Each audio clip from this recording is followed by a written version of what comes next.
What you don't want to have is a convoluted experience where you go from the patio to the dining room to whatever, and there's three different soundtracks that are being played. There is such a thing as trying to do too much with music.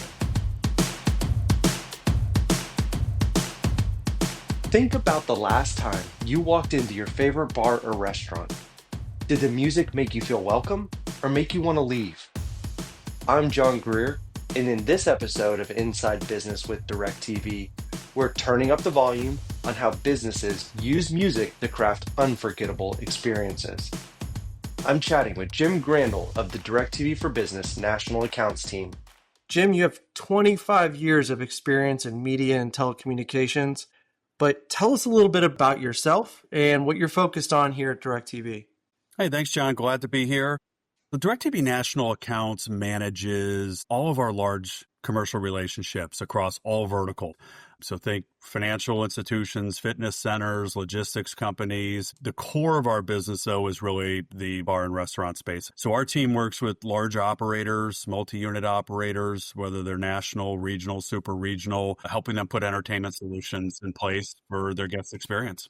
Help us understand the role of music with the DIRECTV business customers. DIRECTV obviously has been selling video entertainment, but we've been selling music services into bars, restaurants, waiting rooms, lobbies, and break rooms for more than 30 years. And over the last probably 5 years, it's become an increased focus for us. A lot of things changed in the restaurant space. And really for a lot of restaurant operators, specifically in the QSR, which is fast food and fast casual, folks are using delivery services, digital apps, ordering ahead and just walking in and picking it up.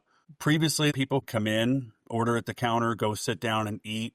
And so you had television entertainment and even potentially music entertainment to a place that was probably not as dine-in focused.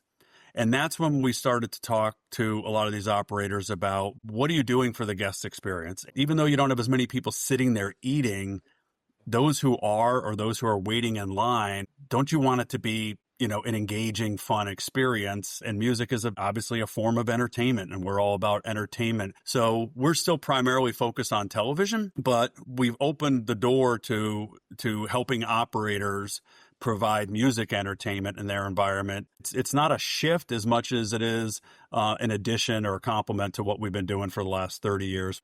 Jim, as a business, how do I determine whether I'm looking for a video plus a music solution or music only for the atmosphere? It's a great question. It entails us talking with the operator and understanding what are they trying to do from a guest experience perspective. So if you kind of divide the market up a little bit, and let's talk about full service versus limited service. Full service is what we all know is traditional sit-down dining. Might be there 45 minutes, you might be there for an hour. And so for them, video entertainment is a way to entertain the guests while they're, waiting for their food. But it's also a driver for a full service restaurant where if you're a sports fan and you want to come in and have some good food and get some great service and watch the game, then it's a revenue driver because it's the game that's bringing them in. And so for a full service operator, video is kind of table stakes. There's very few full service operators that don't have video entertainment. Some it's just in the bar, some it's in the bar and the dining area. It really depends upon the brand and their strategy. A full service operator that has leaned in heavily with live sports. They're marrying their great food, their great value, great family environment with people who want to come in and watch a game. So they view it very much as we have to promote that this is a great place to watch a game. So for them, it's an integral part of that experience.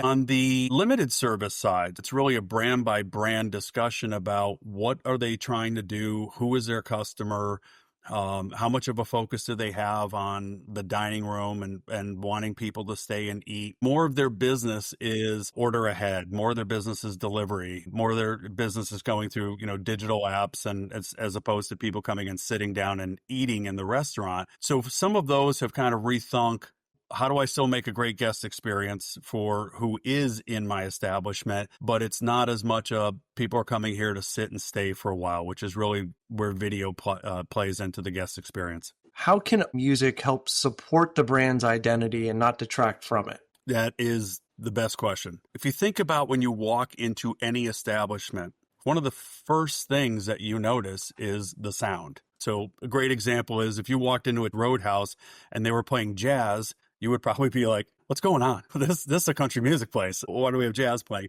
So it's got to be appropriate for the brand, but there's a lot of things that you can do to get it right, and there's a lot of things that you can do to get it wrong.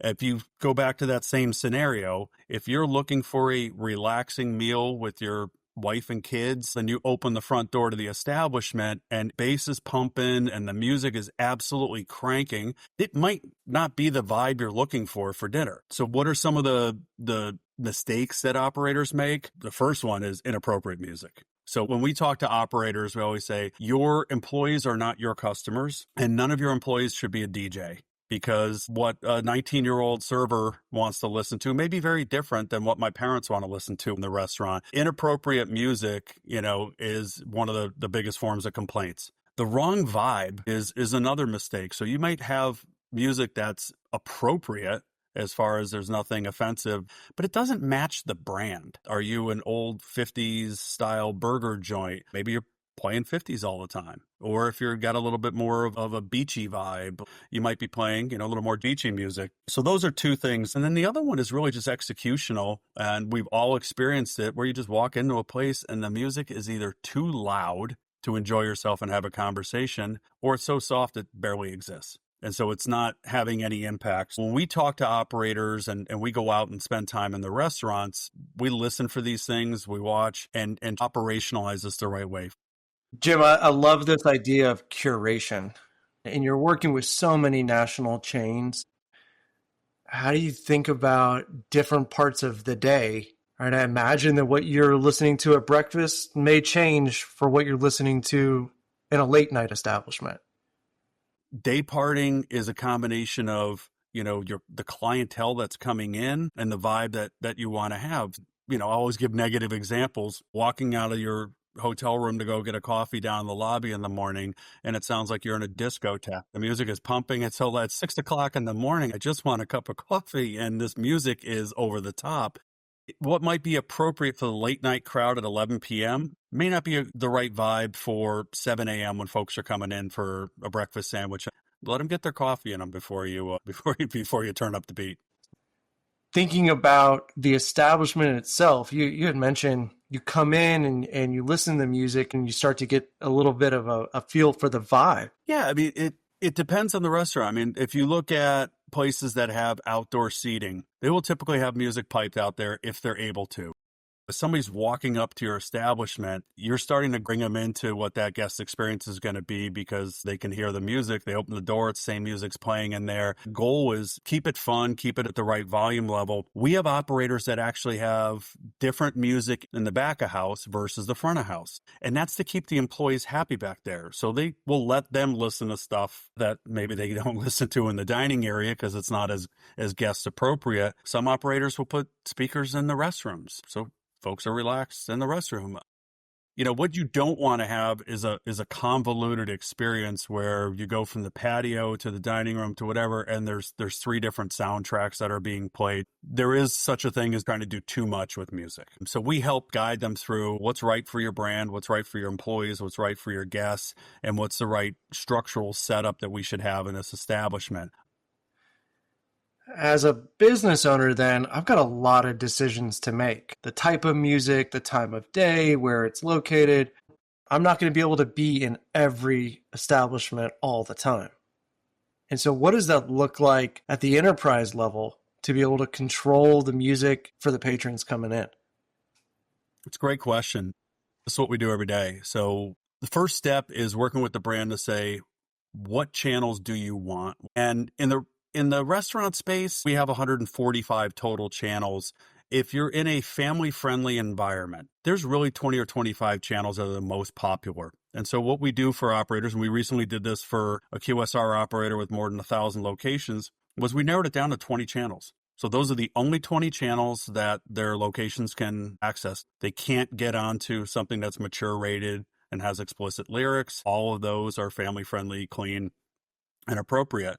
We have other customers that have limited it down to a couple of channels, and corporate even has the ability to control what channel everybody is on. So the day after Thanksgiving, when everyone now is in Christmas mode, they press the big button and all their locations are playing Christmas music. The location doesn't even need to do anything. So you can have remote control, or you can have the ability to offer the location the ability to change based on them knowing their clientele better, their local. That's the challenge of all these large operators. What's the right channel for my location? I'm closer to a college, want it to be a little more up-tempo. I'm closer to hotels, and I want it to be a little bit mellower. So we can provide all of those to customers so they don't have to worry about somebody putting on the wrong music. The confidence of being able to maintain that consistency across the brand. That's awesome. All right, Jim. So it's a two-part question. One, what are you listening to? And two, what's your go-to karaoke song? That's an excellent question. Can I ask my wife? I always have to ask her permission before I get up there. What I'm listening to right now, because I'm going to see him next week, is Lyle Lovett. Biggest fan in the world. He's an absolute genius. I would say my go-to karaoke song, going back to my rock grunge days, is going to be Smells Like Teen Spirit, Nirvana. Love it. If a business is interested in more information about DIRECTV's music solutions or wants to sign up for service, where should they go? Have them reach out to us. They can go to the web at dtv.biz, B-I-Z/national. That'll get them to national accounts, or they can contact me directly. Grandahl at directv.com. I'll spell it JRGRANDAHL at directv.com. Thanks for spending the time with us on Inside Business with DIRECTV. Thanks, John. That's a wrap on today's episode. A huge thank you to Jim Grandahl for sharing his expertise. For more insights, follow Inside Business with DIRECTV wherever you get your podcasts. I'm John Greer. See you next time.